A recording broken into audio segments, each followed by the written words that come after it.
Reva. Hai Geri. Apa kabar? Baik. Sudah Geri. lama kita nggak ketemu ya Reva ya. Iya. Hah? Ngomong-ngomong, kamu lihat nggak ada yang berubah nih? Iya. Banyak. Itu ada perahu. Kapal, Terus- kapal, Oh, bukan perahu. Beda Ini- ya? Dia ini besar gini kok. Oh. Terus, Ini belakang kita. ada yang apa? lebih besar. Oh Lukisan, iya, lukisan. bukan. Ini coba aku baca dulu ya Reva Iya, ya. iya.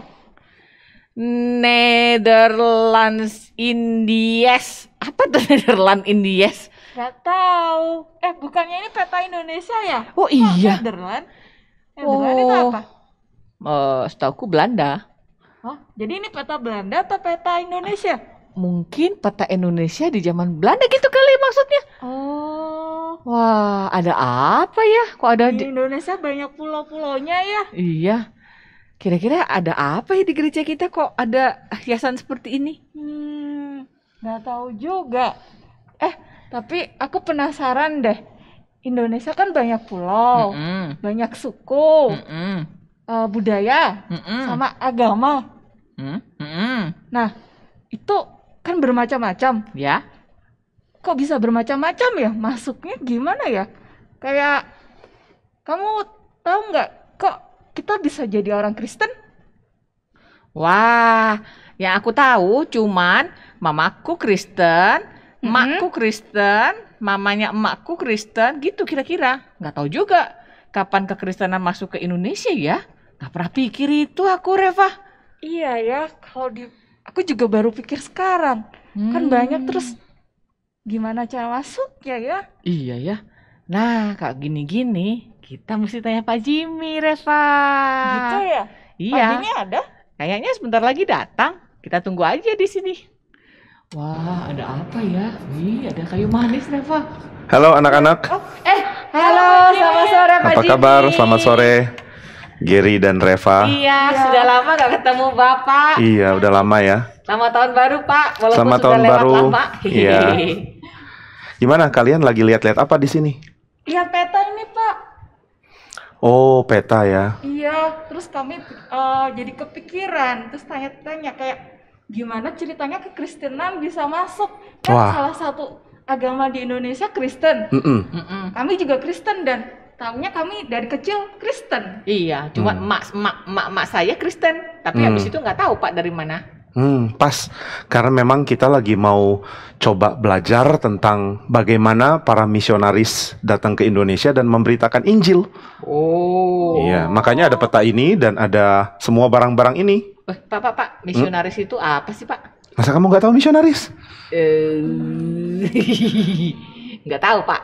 Oh, misionaris adalah orang-orang yang pergi ke satu daerah untuk memberitakan Injil supaya daerah itu menjadi Kristen. Oh, jadi mereka yang bawa masukkan kekristenan ke Indonesia gitu Pak? Kristen, iya betul. Kristen ke Indonesia dimasukkan oleh para misionaris dan sudah masuk ke Indonesia dari lama sekali sebenarnya. Wah, dari tahun berapa, Pak Jimmy? Dari ada yang lihat kuburan-kuburan lama yang sudah lama sekali, sekitar abad ke-8. Hah? Iya, Abad ke-8? itu ada kuburan yang pakai tanda Kristen. Oh iya? Cuma sayangnya nggak ada catatan ini kekristenan dari mana ya? Siapa yang mengabarkan? Itu ada di Sumatera. Oh, Sumatera Utara maksudnya, Pak? Bukan. Oh, bukan?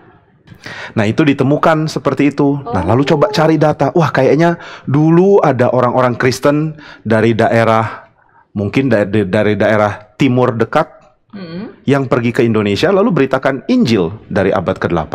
Wah, udah lama sekali ya, Pak ya? Lama sekali. Oh, terus? Tapi yang akhirnya ada catatan itu di abad ke-16. Hah? 800 tahun kemudian? Iya, baru ada catatannya. Itu pekerjaan misi dari Katolik, dari orang-orang Portugis. Oh, kayak di pelajaran sejarah, Pak. Oh, kamu udah belajar ya? Bagus dong. Tapi lupa. Reva udah belajar juga dong. Belajar nggak, Reva? Udah ya? Sama aja kamu mah. Jadi dulu orang-orang Portugis itu lagi bersaing dengan orang Spanyol di abad 16. Bersaing dalam hal apa Pak? Bersaing dalam hal mencapai daerah untuk dijajah. Oh, kenapa harus dijajah, Pak? Karena mereka ingin jadi daerah yang besar kan. Jadi cara daerahnya jadi besar ya menjajah daerah lain. Nah waktu itu di tahun 1500 awal, dari 1400-an akhir, itu Spanyol dan Portugis jadi dua kerajaan paling besar di Eropa. Banyak orang kaya, kemudian tentara mereka juga kuat, lalu mereka punya banyak kapal untuk menyerang daerah lain. Oh, Iya. pantasnya tadi lihat kapal, Pak. Ya, oke. Wah, pakai kapal ya lama dong, Pak, sampainya. Iya lama, tapi cara itu yang paling efektif dulu. Nah, saking besarnya Portugis dan Spanyol, sampai Paus pada waktu itu mengatakan, pokoknya kalian jangan rebutan daerah lagi ya. Kalau satu sudah pergi kemana, yang lain jangan ikut-ikut pergi. Nah, lalu waktu itu juga ada satu krisis besar di daerah namanya Turki. Jadi Turki ada kota besar, kota Kristen, namanya kota Konstantinopel. Lalu kota Konstantinopel itu dihancurkan oleh kerajaan Islam. Nah, maka orang Eropa jadi bingung, wah kalau Islam yang kuasai daerah Turki, gimana caranya kita bisa dagang dengan India dan juga dengan Tiongkok? Jadi mereka perlu cari rute baru untuk dagang. Oh gitu. Nah supaya nggak saling berantem, akhirnya Paus bilang, sudah ya, kalau Spanyol sudah dapat satu daerah, Portugis jangan ikut-ikut. Kalau Portugis dapat satu daerah, Spanyol nggak boleh ikut-ikut. Nah maka mereka lomba-lomba, siapa duluan dapat daerah baru. Oh, yang ke Indonesia siapa Pak yang duluan? Nah ini juga sejarahnya lumayan panjang. Ada satu orang namanya Vasco da Gama. Dia seorang petualang, seorang pemimpin pelayaran dari Portugis. Nah dia yang berhasil membuka jalur dari Eropa terus ke selatan, sampai akhirnya ke Afrika Selatan, lalu dia naik lagi terus ke daerah Asia sampai ke India. Wah, berapa lama tuh Nggak ada di berlayar peta kayak ini gitu? juga. Iya. Wah lama yang pasti, berbulan-bulan. Wah, kok nggak nyasar ya, Pak? Mereka ahli navigasi, makanya jadi pelaut. Oh, kita udah nyasar ya, Ger. Berarti Kamu kayak pergi ke Bandung ujung aja bisa nyasar. Iya. padahal nenek moyangku orang pelaut katanya. Terus Pak. Nah lalu setelah mereka mencapai daerah India, mereka mengalami perebutan kekuasaan dengan orang-orang Islam. Pokoknya kerajaan Islam yang memberikan pengaruh dengan berdagang dengan India, mereka serang. Bahkan yang jahatnya mereka pernah tangkap satu kapal yang sebenarnya bukan isi orang yang mau perang, orang yang mau ya cuma berlayar. Mereka tangkap dan mereka bunuh semuanya. Wah ini bikin orang Islam marah sekali. Jahat sekali. Ya pelayar-pelayar ini memang jahat. Lalu setelah Vasco da Gama meninggal, ada beberapa kelompok lagi yang melanjutkan sampai ke daerah Malaka di sini. Oh. Jadi mereka berlayar terus sampai ke sini. Pintunya dari situ. Malaka sekarang masuk daerahnya Malaysia ya. Lalu di daerah ini mereka bikin benteng dan mereka mulai berdagang. Kemudian mereka juga mulai menyebarkan agama. Oh. Nah tapi maksudnya? motivasinya supaya kerajaan Kristen menyebar tapi dengan cara penaklukan. Kita taklukkan, kita kuasai, dan kita bikin mereka jadi Katolik, jadi Kristen. Begitu caranya dulu. Terus Pak setelah itu yang nyusul banyak Pak. Iya, ada yang namanya Francesco Serrao. Katanya kalau baca Portugisnya Serrao. Aduh susah. Agak susah. Iya, Nah iya. dia melakukan pelayaran sampai ke daerah dekat Maluku. Wah jauh banget. Kemudian kapalnya karam. Lah? Nah begitu kapal karam, mereka ditolong oleh orang-orang di Kepulauan Maluku. Kemudian Serrao kaget. Harus ngomong Portugis ya. Serrao kaget karena loh ini kok tanah subur sekali dengan rempah-rempah. Mereka cari itu Pak. Oh iya, karena orang Eropa kalau musim dingin nggak bisa berternak kan. Mereka harus sembelih daging ternak sebelum masuk musim dingin, lalu dibekukan. Oh. Nah kadang-kadang meskipun sudah dibekukan tetap busuk dagingnya. Perlu ditambah rempah-rempah supaya awet. Oh gitu. Itu caranya. Nah jadi mereka perlu beli rempah-rempah dan waktu dia lihat, waduh ini pulau luar biasa kaya. Sehingga mereka mengatakan kita harus kuasai ini, harus berdagang ke sini, dan harus menaklukkan daerah itu. Nah sehingga mulai ada penaklukan dari Portugis di daerah Maluku. Dan wah waktu itu terjadi banyak sekali peperangan. Ada perang dengan orang-orang Ternate. Ada orang yang namanya Sultan Hairun berperang lawan Portugis. Padahal ini adalah seorang sultan yang hampir mau jadi Kristen. Oh gitu. Iya, dia dengar ajaran dari banyak orang, termasuk ada misionaris-misionaris yang ikut. Nah, misionaris ini tentu nggak jahat seperti para pelaut ya, tapi mereka benar-benar mau memberitakan tentang Kristus. Mereka nebeng kapalnya aja gitu, Pak. Ya, mereka nebeng pelayarannya karena memang dari pemerintah Portugis bilang, ayo jadikan semua daerah Kristen, kita harus lebih besar dari Islam. gitu. Caranya dengan perang, lalu menjadikan daerah itu Kristen. Nah, tapi para misionaris ini ya, mereka nggak punya kepentingan politik. Pokoknya kami mau orang percaya Tuhan Yesus. Nah, sehingga Sultan Hairun hampir jadi Kristen. Dia kirim anak-anaknya ke sekolah Kristen. Wah. Jadi kemana orang Portugis datang, mereka, para misionarisnya, langsung buka sekolah. Oh gitu, Pak. Anak-anak perlu belajar dan orang dewasa juga perlu belajar. Dan cara memasukkan berita Kristen, ya dengan sekolah. Nah, itu sebabnya sekolah Kristen jadi kekuatan besar untuk membuat banyak orang mengenal Tuhan Yesus. Iya. Iya. Nah, lalu setelah itu Sultan Hairun justru dikhianati sama pemerintah Portugis. Ya sayang banget ya. Iya, jadi maka dia Kristen, marah. Dia batal jadi Kristen. Pasti kecewa banget dia ya. Ya. Bahkan dia sampai dipaksa untuk negosiasi, tapi waktu dia mau datang negosiasi, dia malah terbunuh. Loh. Nah, kemungkinan besar yang bunuh orang Portugis. Oh. Maka anaknya dia, namanya Babullah, marah bukan main. Bahkan bersumpah, kita akan singkirkan orang-orang Kristen dari seluruh daerah Maluku. Nah, itu yang bikin Injil susah masuk ya, karena masuk dengan cara penjajahan. Iya ya. Nah, tapi bukan cuma Portugis yang masuk ke Indonesia. Ada lagi, Pak? Ada dong, Dari yaitu bangsa mana, Pak, Belanda. negara? Oh, Makanya dibilang Netherlands Indies, Indies itu apa sih, Pak? Hindia. Oh, Bukan Hindia jahe-jahe itu. Bukan. Ini daerah Indonesia sebenarnya. Dulu namanya belum Indonesia. Negara kepulauan ya. Kita bilang negara kepulauan. Bukan negara bahkan ya. Kepulauan besar yang ditaklukkan atau dijajah oleh Belanda. Oh, gitu. Makanya Jadi- namanya Dutch East Indies. India Timur yang dimiliki oleh Belanda. Oh, gitu. Oh, Pantesan di situ tulisannya gitu, Reva. Iya. Iya. Lalu, Pak? Lalu setelah Portugis dan Spanyol mulai turun masa jayanya, di Eropa negara yang naik itu Belanda. Oh, kenapa mereka turun masa jayanya, Pak? Ya karena perdagangan mulai dikuasai oleh Belanda. Nah, bedanya Belanda dengan Portugis dan Spanyol adalah Belanda itu jadi kaya karena bank, karena sistem untuk berdagangnya yang bagus, sistem keuangannya. Jadi mereka membiayai usaha lewat investasi, jadi orang-orang kirim uang, kemudian pemerintah bisa lakukan usaha. Padahal waktu itu mereka masih jajahannya Spanyol. Hah? Iya. Kok aneh? Daerah jajahan tapi sudah banyak dilepas. Lalu mereka bisa dagang dengan baik. Bahkan mereka memutuskan mau bikin satu lembaga dagang yang akan menguasai perdagangan rempah-rempah di seluruh Eropa. Oh, namanya apa, Pak? Apa, Pak? Namanya Verenigde Oost-Indische Compagnie. VOC. Pernah dengar VOC? Iya, saya pernah dengar, Oh, Pak. tahu ya. Pelajaran sejarah, Pak. Oh iya, Kepanjangannya susah good. sekali. Apanya? Itu tadi kepanjangannya. VOC. Vereni. Bagi orang Belanda gampang, bagi kita susah. Iya. Bagi Iyalah. orang Belanda bicara hatur nuhun lebih susah daripada Verenigde tadi. Oh, terus, Pak, kan jahat VOC itu. Iya, mereka memang jadi satu lembaga dagang yang punya tentara sendiri. Ah, Jadi ini perusahaan tapi ada tentara. kok bisa? Dan mereka diizinkan sama pemerintah Belanda untuk lakukan apapun. Pokoknya kamu putuskan apa, kita dukung. Asal kasih keuntungan buat Belanda gitu. Betul. Oh. Maka mereka mulai berlayar untuk menaklukkan seluruh daerah Portugis.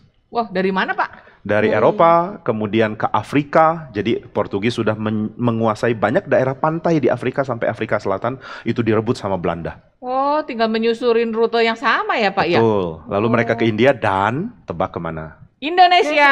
Betul. Lalu mereka menaklukkan penjajahan Portugis, ditaklukkan, kemudian digantikan oleh mereka. Jadi daerah ini namanya jadi Hindia Belanda. Oh, masuknya dari Malaka itu tadi juga, Pak? Mereka juga masuk ke daerah Maluku, kemudian mereka juga coba kuasai daerah Jawa, dan mereka mulai mendirikan badan-badan misi. Tahun berapa itu, Pak? Itu di tahun sekitar 1800. Tapi VOC waktu masuk itu di tahun 1600. Oh. Tapi kenapa baru 1800 banyak penginjil-penginjil yang sukses? Kenapa, Pak? Karena waktu itu VOC masuk, mereka menyadari bahwa negara ini negara yang banyak konflik agama. Maksudnya? Karena orang-orang Islam nggak suka sama orang-orang Portugis. Dan orang-orang yang menyembah roh-roh nenek moyang juga nggak suka sama Portugis. Hmm.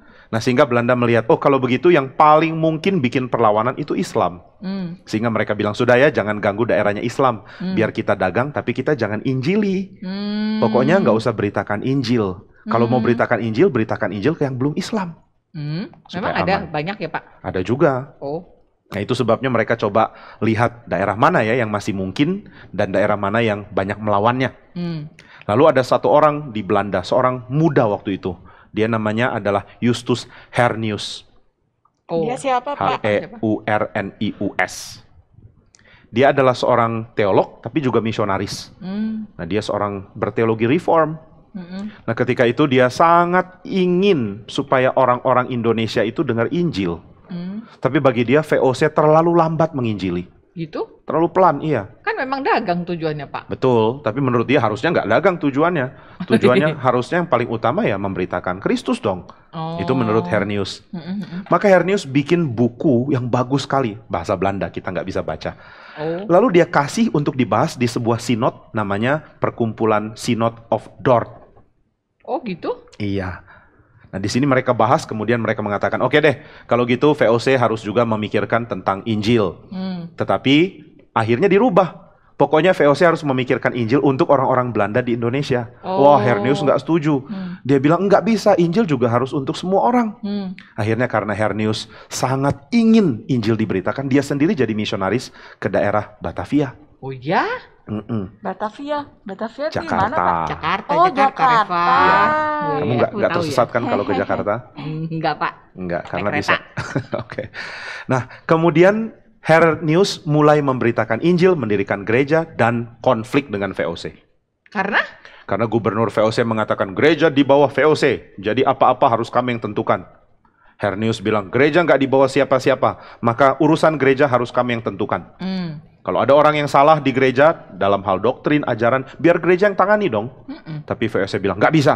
Akhirnya mereka bentur, dan Hernius ditangkap dan dipenjara. Wah, kasihan amat.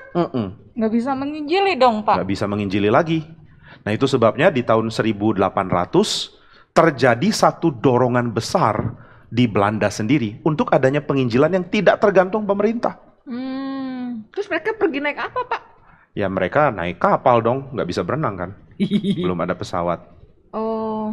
Nah, jadi waktu itu mereka ingin sekali pergi. Tapi perginya bukan dibiayai oleh negara, ataupun kalau dibiayai oleh negara, mereka tidak jadi pegawainya negara. Jadi mereka pergi untuk memberitakan Injil. Nah, ini dimulai dari awalnya dari bukunya Hernius itu. Wah, Bahwa hebat banget. Indonesia mesti diinjili. Akhirnya orang-orang mulai tertarik dan mulai belajar. Kemudian mereka mulai sadar bahwa, wah kalau gitu penginjilan ke Indonesia itu harus wajib dilakukan. Nah, sehingga mulai ada orang-orang yang muncul yang akhirnya jadi misionaris. Salah satunya namanya Joseph Kam. Oh. Orang Belanda juga, Pak. Dia orang Belanda keturunan Swiss tapi udah jadi orang Belanda. Oh gitu. Nah, lalu mulai muncul nama-nama lain yang dibiayai dari lembaga penginjilan namanya NZG. Oh. NZG. Iya. Jadi mereka Netherlands- bebas ya, nggak usah tergantung uang VOC ya. Iya, Netherlands Zendeling Genootschap. Wah. NZG. Ya, kira-kira gitu lah. Itu pun tadi masih logatnya Medok-medok Indonesia. ya, Pak? Iya. Nah, jadi mereka mau pergi menginjili ke Indonesia. Nah, kemudian gimana dong caranya? Ya datang aja. Datang untuk apa? Untuk memberitakan Injil, tapi juga untuk melayani di gereja Belanda yang ada. Nah, karena ketika Belanda mengambil alih Indonesia, banyak daerah-daerah yang sudah Kristen, itu sudah mulai berdiri gereja. Oh iya ya. Yang tadinya Katolik, ada yang jadi Protestan, ada juga yang daerah jadi daerah Kristen, kemudian mendirikan gereja Protestan. Jadi Lalu- sekalian ya Pak. Sekalian. Jadi Belanda mengatakan, kalau begitu kita harus bikin yang namanya gereja Protestan di Indonesia. Gereja Protestan. Iya, GPDI? gereja Protestan. Bukan. Gereja Protestan di Indonesia. Itu yang menaungi kalau mau dibilang. Ini jadi semacam sinode dari Belanda untuk semua gereja Protestan. Iya, namanya gitu ya Pak ya. Iya, itu Oke. pusatnya awalnya di Maluku. Wow. Makanya kalau ada yang akhirnya berkembang ke barat, dibilang gereja Protestan Indonesia di bagian barat. Oh gitu. Iya, GPIB gitu, Indonesia bagian barat. Karena mulainya dari timur. Oh. Nah, maka para misionaris ini melihat bahwa kekuatan dari gereja-gereja Protestan di Indonesia adalah sudah ada lembaga loh. Tapi kelemahannya adalah lembaga ini cuma urusin orang-orang yang sudah Kristen, Belanda gitu ya Pak. Belanda atau orang Indonesia yang memang sudah Kristen, tapi nggak memberitakan Injil. Nah, sehingga mulai muncul orang-orang yang tergerak, aduh saya ingin sekali memberitakan Injil, aduh pengen sekali loh bicara kepada orang-orang Indonesia. Nah, lalu mereka mulai menyadari bahwa pendekatannya itu nggak boleh dari pemerintah. Pemerintah kuasai satu daerah lalu mengatakan, pokoknya kamu Kristen ya, kalau mau dagang dengan kami Kristen. Kalau jadi Kristen bisa jadi teman pemerintah, kalau Kristen bisa masuk sekolah. Waduh, itu nggak bagus. Iya ya, kayak ada ancaman gitu ya Pak ya. Ancaman dan tawaran. Iya benar juga. Jadi penginjilan yang murni bagaimana dong? Ya harus mendekati orang supaya mereka rela jadi Kristen. Mesti belajar budayanya, mesti belajar bahasanya. Wah, mereka ini belajar bahasa daerah-daerah gitu Pak? Iya dong. Kalau enggak mana bisa. Keren ya Reva. Nanti kita akan bahas ya para misionaris ini. Asik. Ada Joseph Camp, ada Schwartz, kemudian Riddle, kemudian ada Nommensen. Nommensen ini malah dianggap sebagai salah satu misionaris paling berpengaruh sepanjang sejarah. Oh ya? Wah, di mana aja mereka dulu ya? Ada yang di Sumatera Utara. Oh. Sumatera Utara ya. Oh itu. Ada yang di daerah Jawa. Oh ya?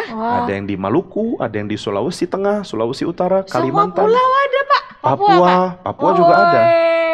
Iya. Hebat ya pekerjaan Tuhan ya Reva ya. Tuhan yang gerakkan. Tahu nggak kenapa mereka sangat tergerak? Nggak tahu Pak. Kenapa? Karena mereka merasa dulu gereja Katolik itu menyebarkan ajarannya dalam bentuk mau menjajah, mau memperbesar daerah kekuasaan politik. Lalu mereka rasa Belanda juga sama. Maka para misionaris ini mengatakan harusnya nggak begitu. Mereka ingin menyebarkan kekristenan supaya kekristenan itu jadi agama lokal. Bukan jadi agama Belanda yang dipaksakan ke lokal. Jadi Gitu. rela gitu ya Pak ya? Oh iya. Begitu kira-kira. Nah, salah satu yang sangat berpengaruh namanya Joseph Camp. Nanti kita ngobrol-ngobrol tentang dia kalau ada waktu lagi. Kapan Pak? Minggu Iya, depan? Pak. Boleh. Asik. Jadi pertanyaan kita terjawab Reva. Iya. Wah, Ada Pak pertanyaan Jimmy, apa? Itu kenapa kita jadi Kristen Iya, di kenapa Indonesia? Oh, bisa iya, saya lupa Kristenan ada bisa pertanyaan masuk itu. ke Indonesia, Iya, Pak? padahal kita bukan orang Maluku Iya. ya Reva ya. Kita bukan orang Belanda juga. Iya, benar juga. Iya, Ya. iya. Terima kasih banyak Pak Jimmy. Iya. Terima kasih Pak Jimmy. Jangan Hari lupa datang ini- lagi ya. Iya. Hari ini kita dapat pencerahan. Baik. Cerah. Nanti minggu depan kita mau jalan-jalan kemana Pak? Joseph Camp itu? Dia jadi penginjil di Maluku. Maluku. Oh, di Oke. Maluku. Sip. Baik. Oke, saya tinggal dulu ya. Saya mau Iya, beres-beres Pak. yang lain dulu. Pak Jimmy, Bye-bye terima Reva. kasih. Bye-bye Iya. Gary. Salaman. Selamat tangan. begini Iya, aja. Iya. Nggak boleh Pak, corona Pak. Oke, bye-bye. Dah. Asik, berarti nanti kita bakal dengar kisah-kisah para tokoh misionaris ya. Iya. Waduh, ada yang ke Maluku, ada yang ke Papua, Jawa, ada di Jawa. Waduh, Sumatera, aku nggak sabar pengen tahu. Minggu Iya. depan siapa namanya? Joseph Camp. Joseph Camp. Iya. Oke lah. Yuk Reva, kita pulang dulu. Ya, Teman-teman, sampai ketemu minggu depan ya. Kita akan ketemu lagi dan kita akan dengar cerita bagaimana misionaris itu mengabar Injil di Indonesia. Dah. Ayo Reva cepet. iya.